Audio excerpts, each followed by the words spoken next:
this 1-hour webinar. The email address to send us the request for certificates is calpro@aar.org. Vicki, next slide. Okay, so what we've been waiting for, student recruitment, reaching them and bringing them back. We are really, really fortunate to have with us 3 people who are going to both frame and share experiences of what they've done around this topic area. First, I will start by introducing Debelina Ganguly. Many of you know Debelina. Debelina works with CASAS and has worked with them since 2001. She manages the California WIOA Title II and the CAPE data reporting for CASAS. She is also the CFO, the Chief Financial Officer, and the Director of Research for CASAS. Debelina is going to be followed by Toibi Rublitis. Toibi is a principal at Corona Norco Adult School.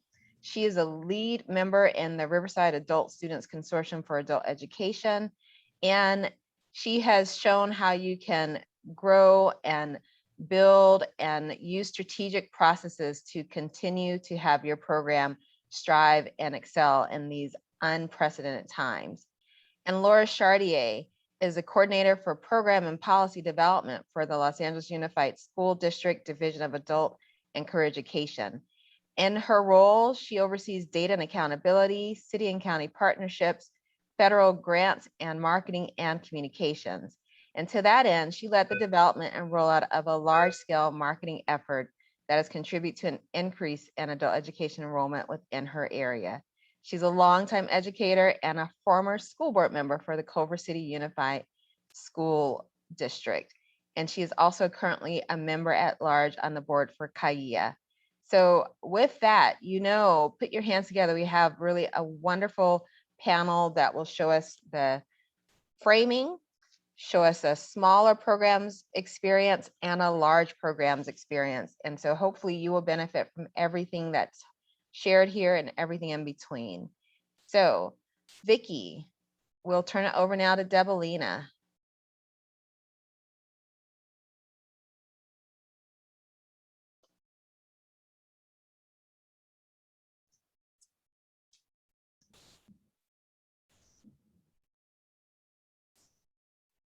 Debelina, if you're Yes. able to share your screen, terrific. Yep. Thank you.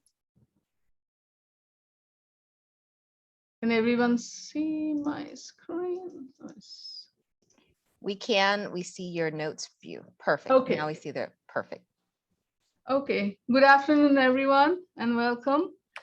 I'm going to share with you today a few slides on the California WIOA Title II statewide enrollment data. Enrollment in program year 2021 decreased significantly due to COVID-19.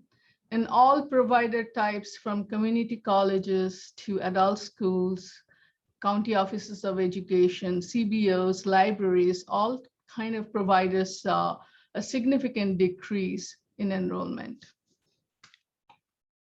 So this is the first slide.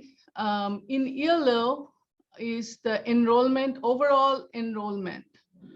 Overall enrollment means students who registered in a WIOA Title II program.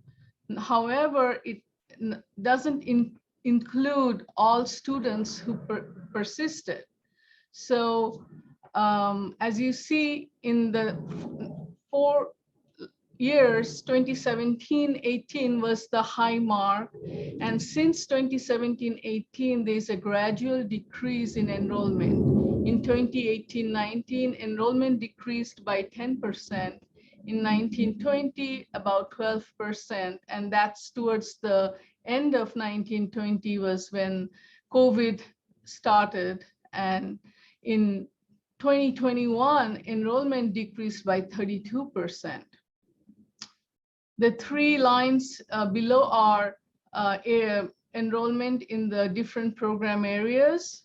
ESL was the hardest hit. The enrollment in ESL decreased by 46% in 2021 compared to 2019-20. Enrollment in ABE decreased by 21%. However, enrollment in ASC remains steady in the 2021 program year. Any questions? Moving on to next slide. As I said, total enrollment includes students who registered in a VOR2 program. However, federal enrollment is slightly different. Federal enrollment is of those students who enrolled, the number of students stayed in the program for 12 or more instructional hours. They have complete demographics. They were placed in an educational functioning level. So that's the line, purple line. So when we enrollment to the US Department of Education, the purple numbers are the ones that we report. So if you look at 2021, CDE reported only 134,000 students enrolled in the VOR programs, which is a over 42% decrease from 2019-20. So it's critical, not just as recruitment is a concern, it is also very critical to focus on persistence. Moving on to the next slide. So as I said, of the 232 VOR funded programs in California, almost 80% of the agencies lost enrollment 40% or more. So, and that comprises more than 40 consortia. What I saw in the data was enrollment in community colleges decreased at 70% compared to local adult education at 45%. So moving on to the last slide, this is enrollment in distance learning. And if you look at 2017-2018 compared to 2019-2021, enrollment or students who were enrolled and in distance learning education increased exponentially. So that's quite interesting. Going back to the previous slide here, what we don't have the number is it would be curious to see the national data where California is compared to the national data. As far as in 2019-20, nationally enrollment dropped by 14%, which is very comparable to what California saw. We don't yet have the data, national data for 2021, and probably that will be published sometime towards the end of this year, and I'll get back to everyone with that data. Any questions? Okay. I have a question. Do you have any data on CTE? Yes, we do have data on CTE. I don't have it right now in front of me, but I can surely put a graph when we post the PowerPoint. I guess that's what we'll do, is I can send some data, have a graph for CTE. We are currently working on the CAPE data. We get the CTE data through the CAPE submission, so that's what we'll present later. Okay, thank you. Great. Thank you, Debelina, so much for what you just shared with us. And we wanted to ask you, you can see the trends, and we wanted to check in with you now to have you have a moment to share in the chat. What are some of the things that you have seen, or based on what you saw, that came up for you as it relates to what you are hoping to benefit from through this webinar? What came up for you? And you can share in the chat. I'm not sure I understand what you're asking. What are you asking?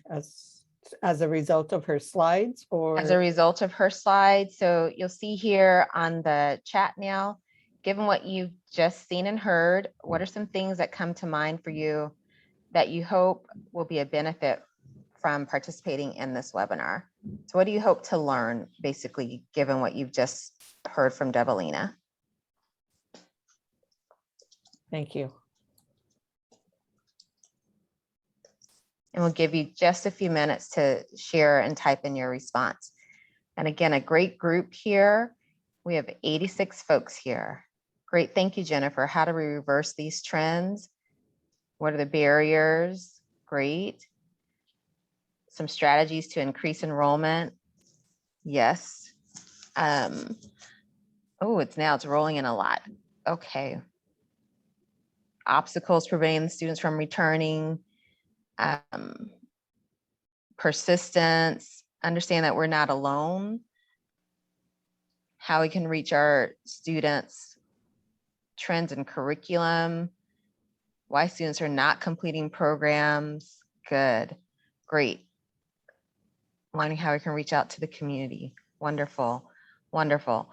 Well, thank you all so very much for that. And we are going to now move to our first presenter to share what her strategies were and some ideas to share with you. We're going to hear from Toibi Rublaitis from Corona Norco. And Toibi, you have the floor now. It's all yours. Thank you, Cherise. And thank you, good afternoon, and thank you to all of you for being here today. The objectives of our session today is to leverage, to adapt, and to utilize. We're going to leverage knowledge shared to turn enrollment challenges into opportunities. I'm here to share a little bit about what we're doing, but I'm also here to hear from all of you about what we are doing so that we can all learn from each other and work towards bringing our students back. We're here to adapt ideas and strategies implemented to increase enrollment and to utilize the tools and tricks shared to benefit our programs. So to warm up, there's a little bit of a conversation we could all have. Like I said, I'm here to learn from you. So what are some student recruitment challenges you are facing, and what do you expect to gain from this webinar? Please feel free to drop it in the chat.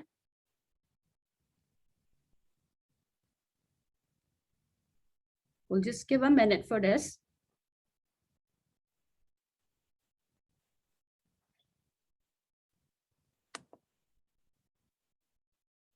Best ways to reach students. Thank you, Jamie.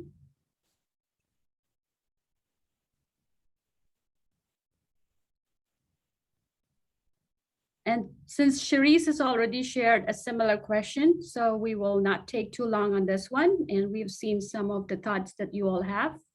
We could basically focus on the challenges. Most effective strategies outside of digital marketing. Students moved, hard to find them. I think that's good. So with that, I'll move on.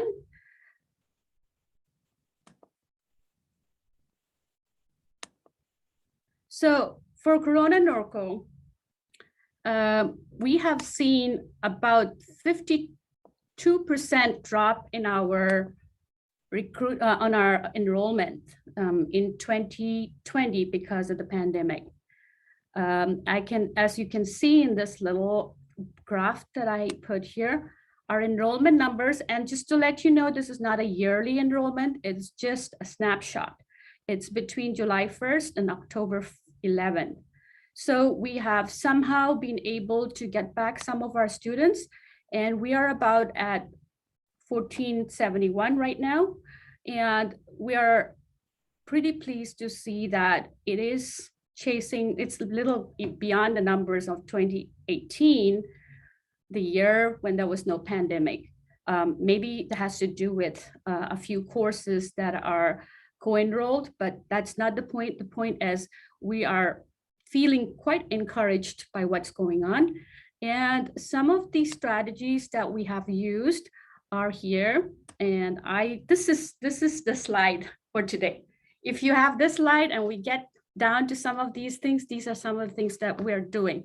The rest of the slides that I'll be showing later will be just samples and examples, but I'd like to spend a few minutes longer on the slide just to share with you some of the strategies that we have used. Some have worked and some haven't, but these are some strategies which could add our factors to why we have been able to do some of the things that we're doing and to grow some of our enrollment.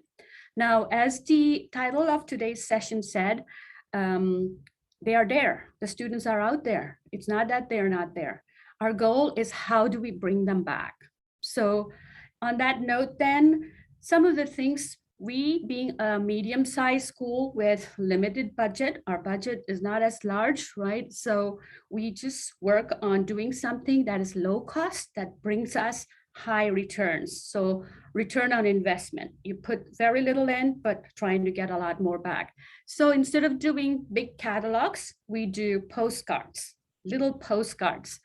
And then I'll show some sample of the postcards. Then we also do our catalog digitally. So our postcard is used as something to just to get people website where we have our digital catalog. We use scan codes a lot because that's the in thing, even all restaurants use. In the beginning, it was difficult for students to see what it is, but now everybody seems to know that. And we are taking advantage of that. We use School Messenger, which is a platform that is provided by our district to send messages to our existing students and a database that we have. We also do a lot of social media ads. And that's something most of you have already heard already, but we do not rely only on that. Fortunately, we were also very lucky right before the end of last year, we got a contract with our Norco DMV to place an ad. And that ad is only for 20 seconds. But we get to do that. And that's basically, again, exposure, nothing more. So that's the low investment stuff. The DMV ads cost us about, I think, $4,000 or less for 2 years. And then the partnerships, we do a lot of partnerships. The partnerships we've had before the pandemic, we have used them again to bring back our students. The local libraries, we leave a lot of our flyers at the libraries. We have sent our little postcard pictures, the flyers to the libraries. They also tweet or social media, share it for us. We partner with a lot of our Title I schools. So again, that's where we work with the principals at the other schools to get their parents to come to us to enroll in our classes. The city of Corona, we work with the city economic development office, and they have a newsletter, and we get to put our blurb, short little blurb every month. So they send us that. Our parent center, CNUSD Parent Center has a newsletter that goes out every month. We send a little updated blurb every month. The local businesses as well. I am a member of the Chamber of Commerce. Our district is a member of Chamber of Commerce, and I make sure I attend every one of those. And every chance I get to tell them about our classes and how our classes are free and we can help the community.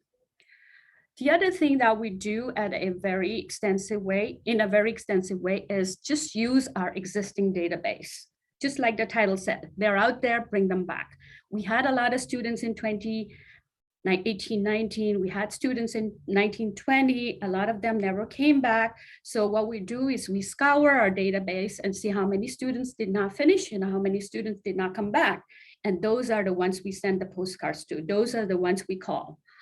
Same thing, we use all our Title I schools and our high school databases, the parents of those schools, Title I schools, and then 6-7 mile radius around our school. So the database is what we get from our district.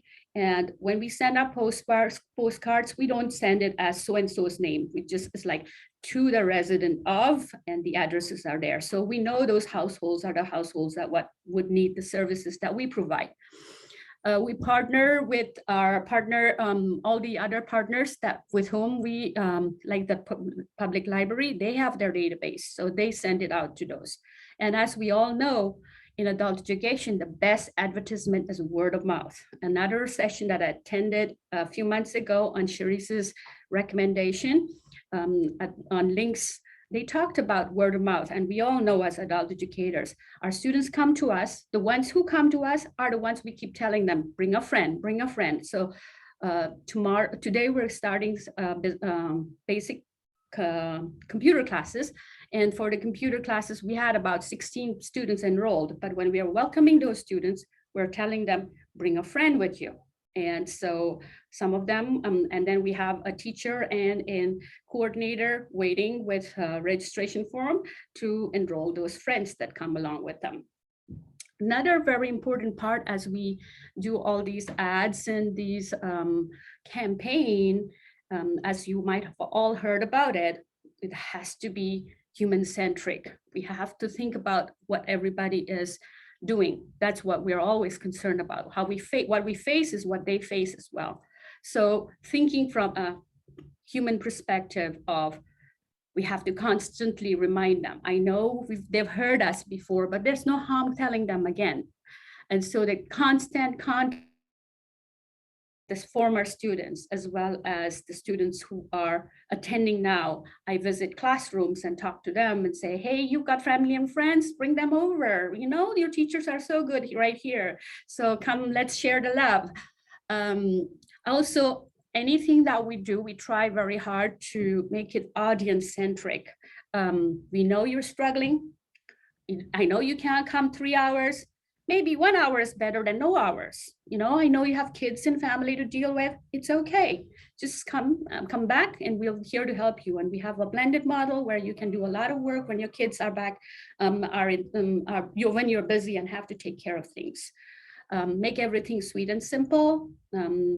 Connection first. We've heard about this again and again this year. Connection before content.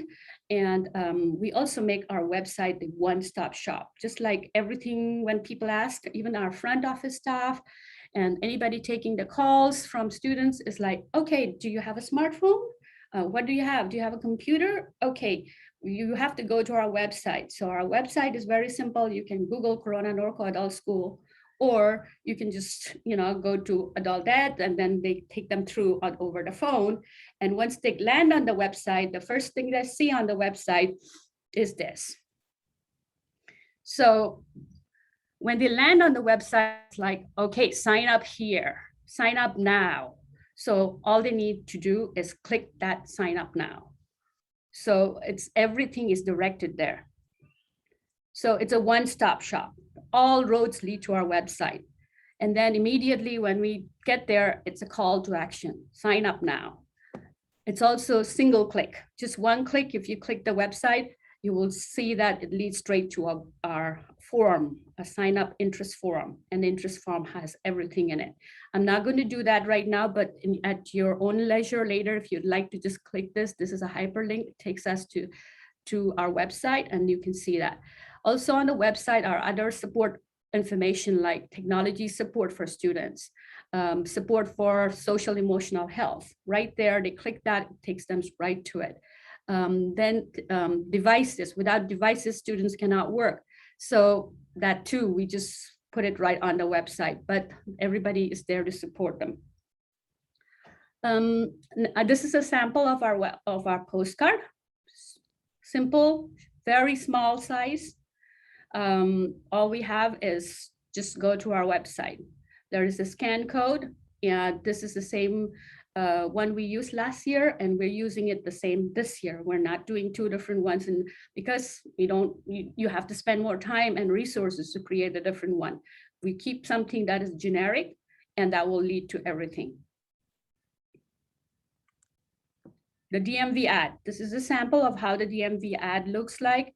It's 20 seconds. And again, the DMV ad is generally a call, just there's your phone number and that's all, nothing else. Again, this is the DMV ad is basically to get a constant exposure. So people going to the DMV, we all know, are people of all types. And so we don't expect people to enroll from there right now, but at least we would like them to go back and tell their families and friends at home later that there's something called Corona Norco Adult School in this region. Because we all, as being adults ed people, we know the district is focused on K-12 and a lot happens for K-12, but the knowledge that adult education or something called adult education is out there is quite rare. So the name recognition is all we're looking for. The ad has no audio, it's all visual, so it's short and sweet. And on the DMV ads, we were told that we cannot have a call to action. So it's just the contact information that we can put there. This is a sample of the flyers that we place everywhere. This one is very specific to an elementary school. This is at the Vicentia Elementary School, but then similar ad flyers are with all of our other partner locations. We partner with almost 18 different locations. So we create one for each one of them. One side is English and the other side in Spanish. And we also partner with our district's English language advisory committee. We attend every one of those their meetings. And so that's where we get the exposure to really talk to the other principals about what we do and how, you know, we can help support their parents. And we customize flyers for each one of those locations and highlight the partnerships. So whenever we create this, some things to think about is something that highlights them. That's why we focus on Vicentia Elementary School, not so much on adult school is providing English. So that shows the partnerships. All over here, we have a call to action, which is sign up for an orientation right away. And that leads straight to our website where that same sign up page is. And we have our contact information just in case people want to call us directly. So the other strategy that we use is we try to be there at every local event possible. So whenever we hear there's something happening somewhere, we reach out and say, can we be there? So fortunately, a couple of years ago, we were able to put together an easy up 2 with our school logos on them. And we call it campaign in a box, or I forgot, it was our consortium director, Jody, who gave us that idea of how to have everything in outreach in a box. So everywhere we carry the same box and set up shop. And this on the picture on the right, as you can see, is not during the pandemic. It was right before the pandemic, but this is just a sample of what we do. Is we had a game shop for kids because it was a day of the child. And so that particular one day we had, you know, the wheel and kids were lining up. So when the kids are there, parents come and talk to us. So that's how we take advantage of that time. On the picture on the left is just 2 weeks ago.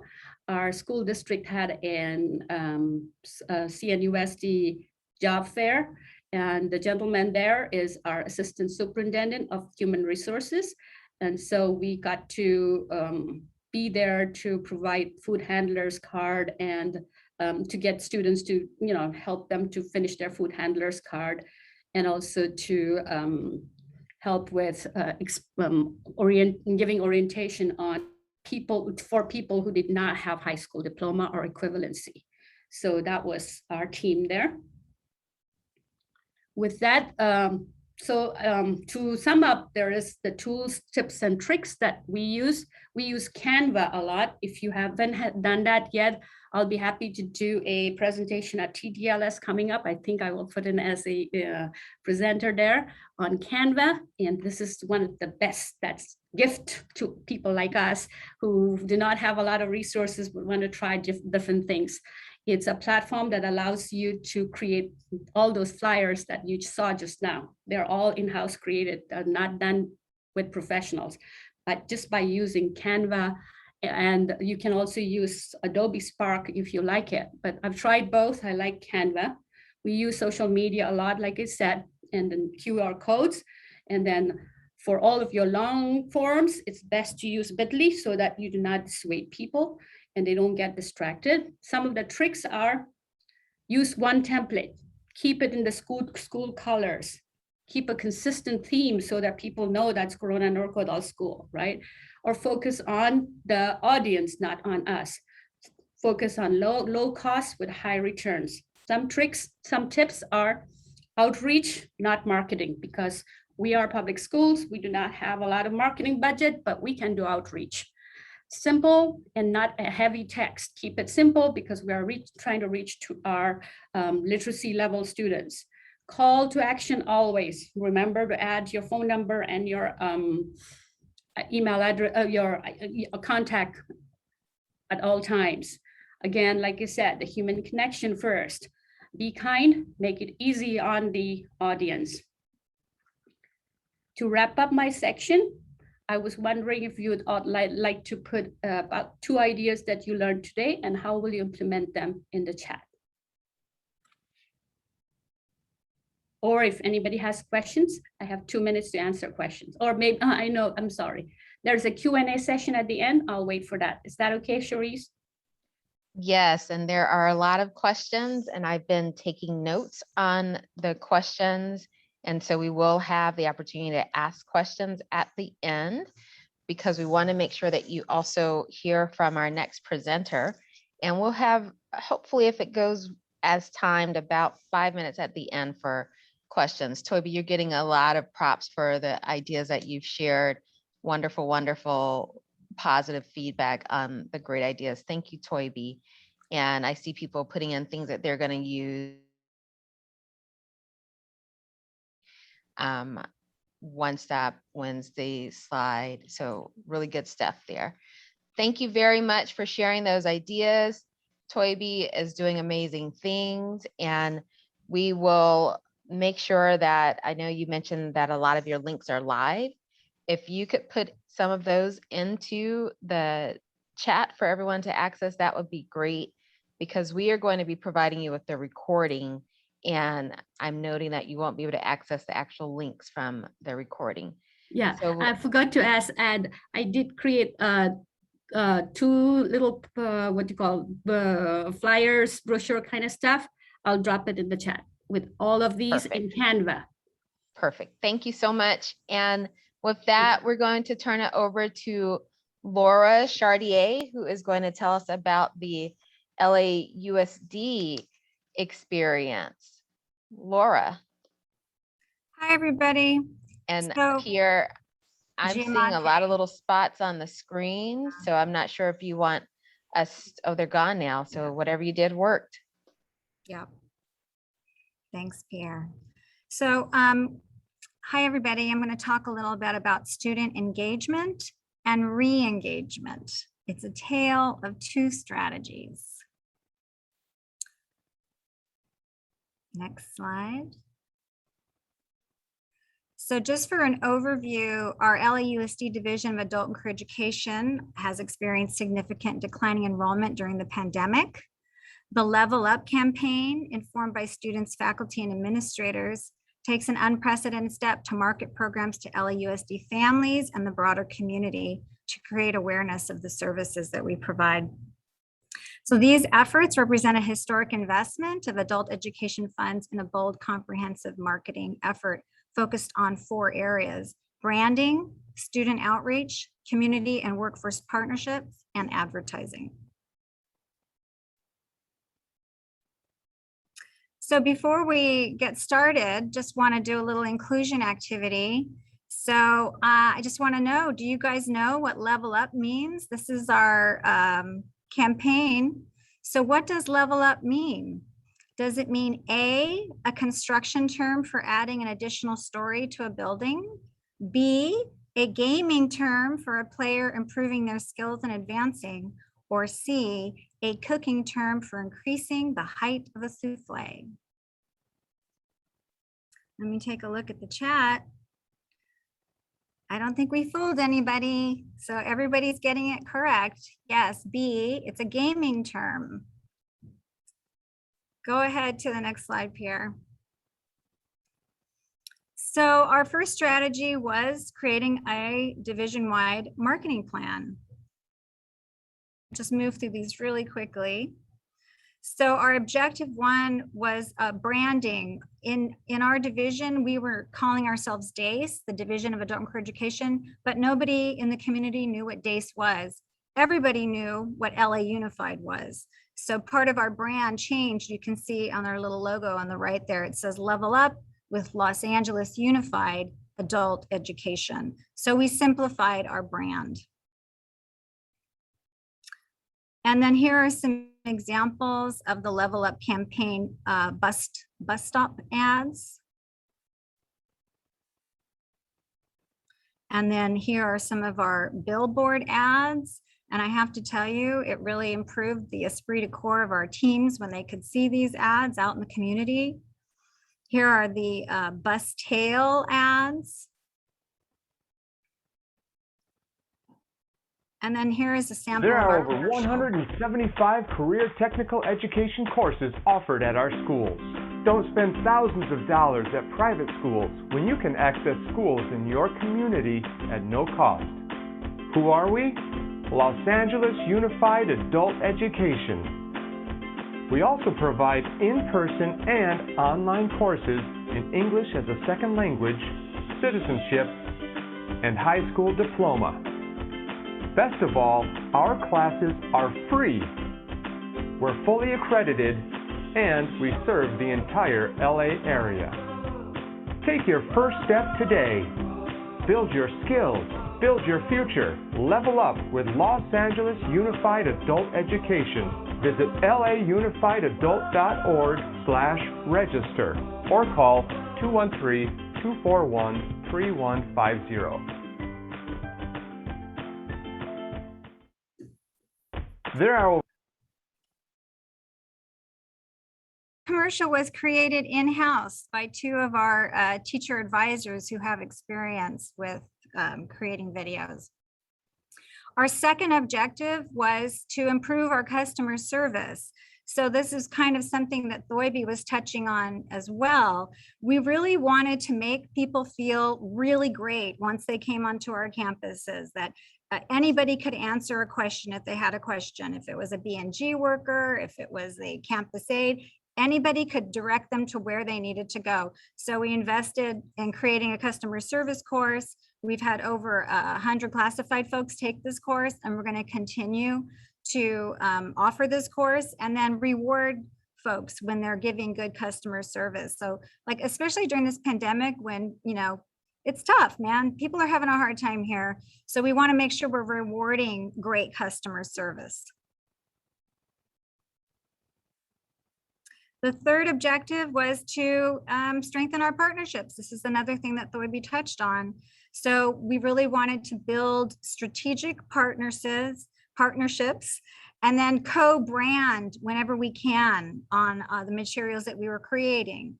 So for example, we had a partnership with the Amity Foundation. They have their own brand. When we share those flyers, then everybody sees from their team, oh yes, we're working together on this. So our internal partnerships were our community of schools and options programs. These are divisions within LA Unified. Some of our external partners are with homeless CBOs or with jobless and underemployed folks, refugees, returning services, and veterans, and also starting to work on immigrants as well. So the objective with our partnerships was to, like I said, leverage our partnerships. Here are a list of a bunch of the partnerships that we've been able to leverage. Project Room Key is an organization that serves homeless folks. Like I said, we just, you know, there are lots of entities out there who are trying to help the same folks that we should be working together to help. So we're really intentional about meeting with them regularly, sharing information with them regularly, and trying to be mutually beneficial. Our fourth objective was to create an advertising campaign. And we created metrics to measure what's working, what's not working. We aligned our advertising outlets to best match up with targeted audience. And we wanted to create like consistent, concise communication. So we have 3 campaign periods. We just finished our first campaign period, which was July 26th to 22nd. The second one will come just before our spring enrollment period. And then the last one will come just before the summer. So they're like 4-week windows because we couldn't afford to have a campaign going all year long. So we just chose strategic 4-week windows. Some of the radio stations that we are advertising are the ones that you see on the screen right now. And then some of the television stations that we're advertising on are these on the screen right now. And we had 30-second and 15-second ads. The potential LA region audience based on the campaign strategy was 24 million, and the student acquired was $134. That was data from about a month ago.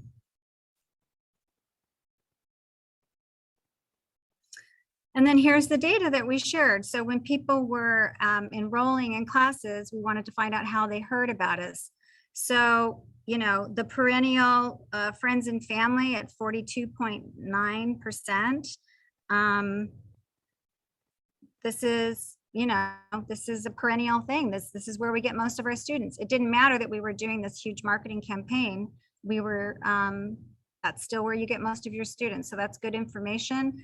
Another learning that we had was our social media campaign, which brought in about 5% of those students.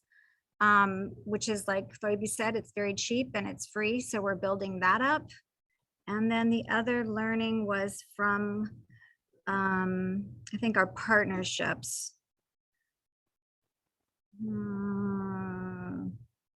Yeah, I'm not looking at the right slide. And the 25%, the other, that's kind of what we need to take a deeper dive on to where did that come from, what that is. So when we figure that out, we're going to be including that in our next, our refinement of our marketing campaign.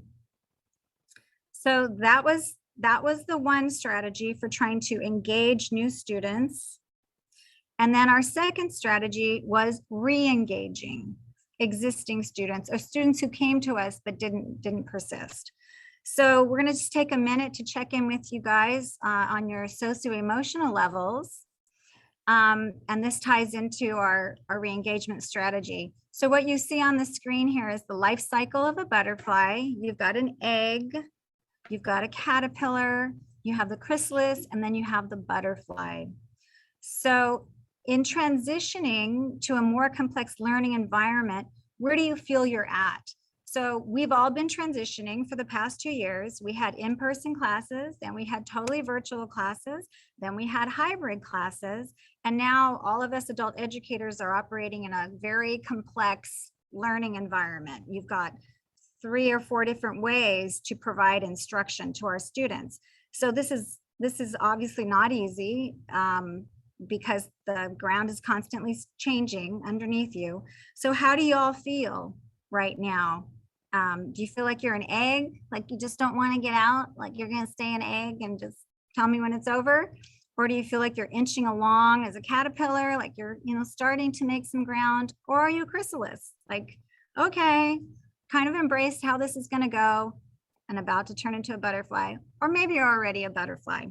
How is everybody feeling? Have a lot of chrysalises, so that's great that people feel like they are about to become butterflies. Oh, and Steve is a butterfly.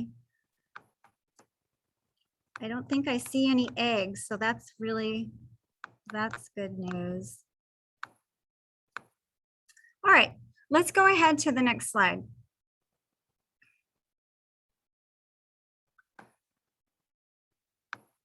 So we use this metaphor to kind of describe where our students are at in their engagement with their educational program. So we have students who are what we call eggs. So they have 0 hours of attendance. They came, they registered, but they didn't attend any hours. Then we have caterpillars with 0 to 11 hours of attendance, chrysalises from 12 to 20, and then a butterfly, or our persister with 20+ hours of attendance. So one of the items with when we're re-engaging students, when they're an egg, we feel like that is one kind of problem, right? It's a student who registered but never attended. So for us, we looked at that and thought, okay, this may be an operational issue, right? That they're having trouble getting from that registration point to the classroom, especially in the virtual world, right? Maybe they don't know how to use Zoom. Maybe they don't know how to, maybe they don't have a computer, maybe they don't have the internet. So what was the operational issue with that egg situation? Where if they're a caterpillar, it means they were able to get into the classroom, they had an internet, they had a computer, but for some reason they were not able to persist in the classroom. So we kind of identified that as more of an instructional issue, not 100% of the time, but maybe they just wasn't what they expected, or they felt like they couldn't learn online, or whatever that instructional issue was. Let's go to the next slide. So for our egg students, we were trying to figure out what kind of supports can we offer them so that they can get from point A and point B. So obviously, a human being helping is like the best thing you could offer somebody. But the second best thing we felt like we could offer is a little short class called Steps for Success, or Student Tools for Educational Pathways. So in this class, what we were doing is taking the time to really teach students. Well, first of all, we were counseling them, providing them with some one-on-one counseling, small group counseling, teaching them how to use Zoom, helping them get their single sign-on set up so they could participate online, giving them an overview of what other classes we have. We also use that time to give them their CASAS test, to collect all of their data from their TE forms. So it was just a short 12-hour class to give them the skills they need to learn online. That was one solution. For our caterpillars, we felt, well, maybe we need to really invest in our teachers to really help them, bring that student, to the point where they feel comfortable teaching online. So we developed a PD plan that really focused on targeting teaching teachers certain skills to deal with the time that we're in. And this is a plan that we're going to roll out and then learn from, build, community of practices around, so that we can all learn together and get some of the best practices from our teachers. So that is, so just another thing that we also did is we really kind of focused our division on specific goals. So our number one goal for this year as a whole division, so that means all 10 Division of Adult and Career Education schools, was to increase enrollment. So a lot of this work obviously was really done at the school site. There was a Herculean effort to make this happen, but we had a great outcome. We had a 9.8% increase enrollment for our adult ed over last year. And then our second goal was to improve persistence. So basically to create more butterflies. And so we see that our caterpillars, the number of students who have those 1 to 11 hours, those are going down, which is good. Just kind of counterintuitive, like down is good, but it's green, so we know it's good. And so overall, we've had an increase in butterflies. And I think that was it. Yes. All right. So I am going to ask that we stop sharing the screen now, and that we have our three speakers, Toybi and Laura and Debelina, come on. I want to thank Laura for sharing that wonderful, wonderful information. There's a lot of chat going on in the Zoom, and we have about 3 minutes. So I want to get to a few of the questions and to let folks know that this will be posted on our CalPro website. And we invite you to review the recording there. But some of the questions that I've heard, one, Toybe, relate to the QR codes. Do you use different QR codes for different marketing campaigns? Not necessarily. We just keep one, but then when people get to our website and sign up, that's where we ask a question: where did you hear? How did you hear about us? Family, friends, postcards, website, social media, and we have that. And just like Laura did, we also learned that word of mouth is the best advertisement. So family or friends is the highest. Great, great. And Laura, for you, can you tell us about the attendance in your STEP class? How was the attendance? So this is a new program, so we're just learning from it. We're just piloting it this year. And so the one thing that it is doing is it is kind of screening students before they go into their primary class. So the teachers really appreciate the fact they were getting students that had all the skills that they needed before they were enrolled, so they could just focus on instruction. But I'm sure next year at this time I can present on the STEP class and how it went. Wonderful, On that wonderful. note, I wanted to share as well, if it's okay, that we started Steps to Success last year as a pilot program, and we are implementing it for all programs this year. Last year was just ABEASC, but same like Laura, we also saw our data and saw that we didn't call it the butterfly cycle of butterfly, but we also saw that a huge number of students were not persisting, and that's what we're doing as well.